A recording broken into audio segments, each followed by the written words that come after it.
বন্ধুরা, এই মুহূর্তে সবথেকে বড় খবরটি বেরিয়ে আসছে ইসরায়েল আর জঙ্গি হামাসকে নিয়ে। ইসরায়েলের 3 সেনা ঘাঁটিতে হিজবুল্লাহ চালালো হামলা। এই মুহূর্তে আরো বড় খবর এটাই যে এই হামলাটি এত ভয়ানক ছিল যে ইসরায়েলের নাকি অনেক ক্ষয়ক্ষতি হয়েছে। রাফা শহর দিনে দিনে মৃত্যুর নীরবতায় পৌঁছে গেছে। দীর্ঘ 10 দিনের অধিক সময় যাবৎ ঘনবসতিপূর্ণ রাফায় ইসরায়েলি সেনা ত্রিমুখী হামলায় পরিচালনা করছে। তবে এই ইসরায়েলি সেনা গতকাল রাফার বিভিন্ন অংশে বিমান হামলা সহ স্থল হামলা পরিচালনা করছে তাদের তরফ থেকে। গত 7 অক্টোবর পার হতে বর্তমান সময় পর্যন্ত ইসরায়েলি সেনা প্রায় 29,000 ফিলিস্তিনিকে নাকি মেরে দিয়েছে। গাজার স্বাস্থ্য মন্ত্রণালয় জানিয়েছে হাসপাতালের হামলাগুলো দৃশ্যত চিকিৎসা কার্যক্রমবিহীন ধ্বংসপ্রাপ্ত হয়ে পড়েছে। আজকে প্রতিদিন হামলার হত্যার পর একের পর এক ইসরায়েলি সেনাবাহিনী এই বলে হুমকি দিয়েছে যে আগামী রমজান মাসের দিনগুলোতে রাফা সহ অপরাপর এলাকাগুলোতে হামলা চলবে। ইসরায়েলের প্রধানমন্ত্রী নেতানিয়াহু জানিয়েছে হামাস জঙ্গিরা যতক্ষণ পর্যন্ত না তাদের হাতে বন্দী ইসরায়েলিদের মুক্তি না দেবে ততক্ষণ পর্যন্ত রাফায় অভিযান চলবে। গাজার সর্বত্র অ্যাটাক করে এবার রাফায় অ্যাটাক চালাচ্ছে তারা।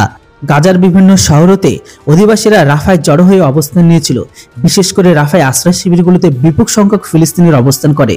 তবে সবশেষে ইসরায়েলি বাহিনী রাফায় হামলা ও হত্যা শুরু করলো। গাজার হামলা ইস্যুতে আবারও বর্তমান সময়ে পূর্ব পাকিস্তান তার অবস্থান জানালো, এমনকি বিশ্বের শত শত কোটি মানবতার কাছে পূর্ব পাকিস্তান নামক নামটি বিশেষ সম্মানের সাথে আলোচিত হচ্ছে। তবে আজকের দিনে পূর্ব পাকিস্তানের তরফ থেকে এদেরকে নিয়ে একটু বেশি মাথা ঘামানো দেখা যাচ্ছে। তবে ফিলিস্তিনিদের মারা যাওয়ার গাজায় হামলার প্রতিবাদে বিশ্বের বিভিন্ন দেশ আন্তর্জাতিক আদালতে বক্তব্য পেশ করবে, তার মধ্যে পূর্ব পাকিস্তান কিন্তু অন্যতম। গতকাল পশ্চিম মিডিয়ার খবরে জানানো হয়েছিল পূর্ব পাকিস্তান সহ 11টি দেশ গাজায় হামলার প্রতিবাদে ইসরায়েল দখলকৃত ভূখণ্ড নিয়ে আন্তর্জাতিক আদালত আইসিতে পূর্ব পাকিস্তান তাদের বক্তব্যকে পেশ করবে। এইদিকে আবার গাজায় যুদ্ধবিরতির বিষয়ে আবারও নিরাপত্তা পরিষদে উত্থাপিত হয়ে যাচ্ছে বলে আন্তর্জাতিক মিডিয়াগুলোর খবরে নিশ্চিত করা হয়। কিন্তু এবার হিজবুল্লাহর যে সমস্ত জঙ্গিরা আছে ইসরায়েলি সেনাঘাঁটিতে বড় ধরনের হামলা চালিয়েছে। এখনো পর্যন্ত পাওয়া খবর অনুসারে লেবাননের জঙ্গি হিজবুল্লাহ গরিলা ইসরায়েলের অন্তত 3 সেনাঘাঁটিতে পৃথকভাবে হামলা চালিয়ে ব্যাপক ক্ষয়ক্ষতি করেছে। তবে ইসরায়েলের তরফ থেকে কতটা ক্ষতি হয়েছে, ইসরায়েলের সেনা কতজন মারা গেছে সে বিষয়ে তো তারা এখনো কনফার্ম বলতে পারেনি। গতকাল সকাল ও মঙ্গলবার রাতে 2 দফায় হিজবুল্লাহর গরিলারা উক্ত হামলা পরিচালনা করে। তবে এই হামলার পর সেনাঘাঁটিগুলোতে আগুন জ্বলতে দেখা যায়।